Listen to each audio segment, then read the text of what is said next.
नमस्कार साथियों, मैं उम्मीद करता हूं आप सभी लोग बढ़िया होंगे।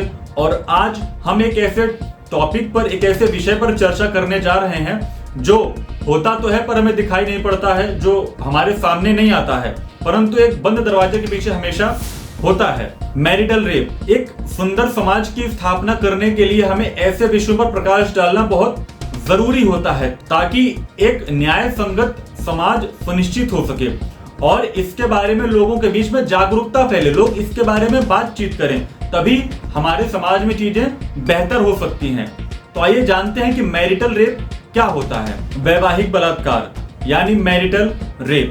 मैरिटल रेप का मतलब ये होता है जहां पर बिना अनुमति, गैर सहमति के एक व्यक्ति दूसरे को फोर्स करता है सेक्सुअल एक्टिविटी के लिए, या फिर उसे मजबूर करता है कि तुम इस काम, मतलब इस सेक्सुअल एक्टिविटी में इन्वॉल्व हो। भारत में एक सर्वे कंडक्ट करवाया गया था, नेशनल फैमिली हेल्थ सर्वे, जिसके अकॉर्डिंग 5.4% महिलाओं ने यह रिपोर्ट किया है कि वो अपने घरों में ऐसी चीजें फेस करती हैं, यानी मैरिटल रेप फेस करती हैं। और इतने बड़े नंबर्स होने के बावजूद भी ये हमारी नजरों से हमेशा बची हुई चीज रहती है और इसके बारे में हम कभी भी चर्चा नहीं करते हैं और इसे हमेशा अनदेखा कर देते हैं।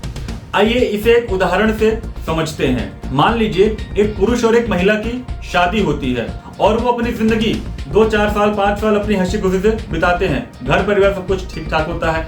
परंतु आप सभी ये महसूस करते होंगे कि सभी की जिंदगी में, खासकर महिलाओं की जिंदगी में कभी ना कभी तो ऐसी प्रॉब्लम आती है। कभी कभी पुरुष का भी मन करता है कि यार आज वो चीज करने का मन नहीं कर रहा है, यानी सेक्सुअल एक्टिविटी में इन्वॉल्व होने का मन नहीं है, राइट। अगर किसी महिला का मन ना हो या उसकी इच्छा ना हो या गैर सहमति से जब महिला को मजबूर किया जाए सेक्सुअल एक्टिविटी में इन्वॉल्व होने के लिए, तो हम उसे वैवाहिक बलात्कार की तरह देखते हैं। 2019 में भारत ने एक लैंडमार्क केस विटनेस किया, independent thought versus union of India, जहां पर मैरिटल रेप के इशू को एड्रेस किया गया, जहां पर भारत के सर्वोच्च न्यायालय ने यह फैसला सुनाया कि अगर 18 वर्ष से कम उम्र के लड़की के साथ यौन संबंध कोई बनाता है जबरदस्ती या मर्जी से, तो उसे रेप की कैटेगरी में डाला जाएगा, फिर चाहे वो शादीशुदा ही क्यों ना हो। भारत ने वैवाहिक बलात्कार को पूरी तरह अपराध नहीं माना है। भारतीय दंड संहिता यानी आईपीसी, इंडियन पिनल कोड के सेक्शन 375 में ये बताया गया है कि रेप क्या है। जहां पर कोई पति अपनी पत्नी के साथ संबंध बनाता है और पत्नी की उम्र 15 वर्ष से कम ना हो, यानी 15 वर्ष से ज्यादा हो, तो उसे मैरिटल रेप कंसीडर नहीं किया जाएगा, वैवाहिक बलात्कार कंसीडर नहीं किया जाएगा।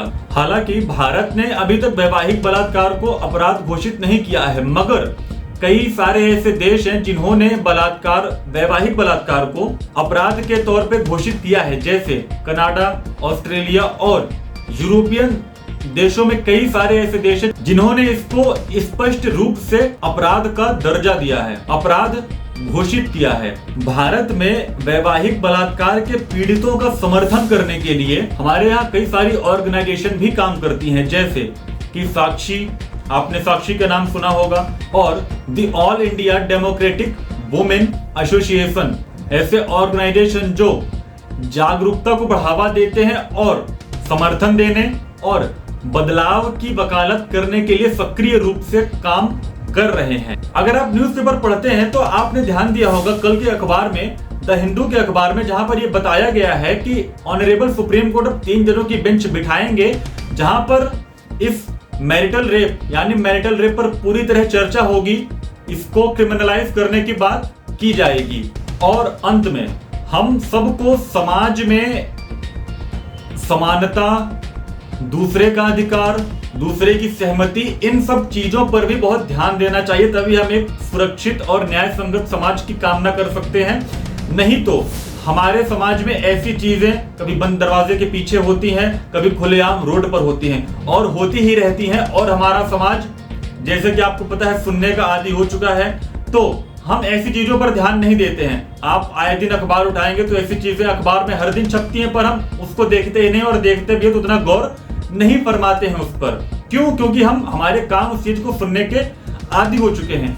तो यदि हम समाज को बेहतर बनाना चाहते हैं तो ऐसे मुद्दों पर हमें चर्चा करनी चाहिए अपने घरों पर। और अगर हम चाहते हैं कि हमारा समाज बेहतर बने, जिंदगी में आगे बढ़े और उन्नति की तरफ बढ़े, तो हमें ऐसे मुद्दों पर अपने घरों में, अपने समाज में चर्चा करनी चाहिए। और इसका क्या निष्कर्ष निकल सकता है? क्या एक महिला की सहमति जरूरी नहीं है किसी ऐसे सेक्सुअल एक्टिविटी में इन्वॉल्व होने के लिए? क्या हम उसे एक बस सामान की तरह देखते हैं कि बस यूज किया और फेंक दिया? क्या उसकी कोई इज्जत नहीं है? हर इंसान की अपनी डिग्निटी, अपनी इंटीग्रिटी और ऑटोनॉमी होती है। हर इंसान की अपनी एक इज्जत होती है, पर हम उसको भूल जाते हैं और अपनी हवस और भूख की वजह से हम किसी और को हमेशा परेशान करते हैं। वो फिर किसी भी चीज की भूख हो सकती है, ना केवल एक शारीरिक भूख बल्कि और भी कई तरह की भूख होती है जिंदगी में, जिसके पीछे आप पागल होते हैं बिल्कुल से। तो हमारा वीडियो यहीं पे खत्म होता है। अगर आपको ये वीडियो पसंद आया है तो प्लीज इस वीडियो को शेयर करें और मैरिटल रेप के बारे में लोगों के बीच में अवेयरनेस फैलाएं। इस वीडियो को ज्यादा से ज्यादा शेयर करें और लोगों तक पहुंचाएं, ताकि उन्हें पता चल सके कि मैरिटल रेप जैसी कोई चीज होती भी है, और अगर उन्हें पता है तो इस पर कैसी कैसी चर्चाएं हो रही हैं भारत देश में, या फिर ऑनरेबल सुप्रीम कोर्ट इसके लिए क्या कदम उठा रहे हैं, उन्हें ये चीजें पता चल सके। तो आई होप आपको वीडियो पसंद आया होगा और हमारे चैनल को सब्सक्राइब करना ना भूलें। मिलते हैं अपने अगले वीडियो में, तब तक के लिए एक दूसरे का ख्याल रखें, जिंदगी को बेहतर बनाएं और आगे बढ़ें। धन्यवाद।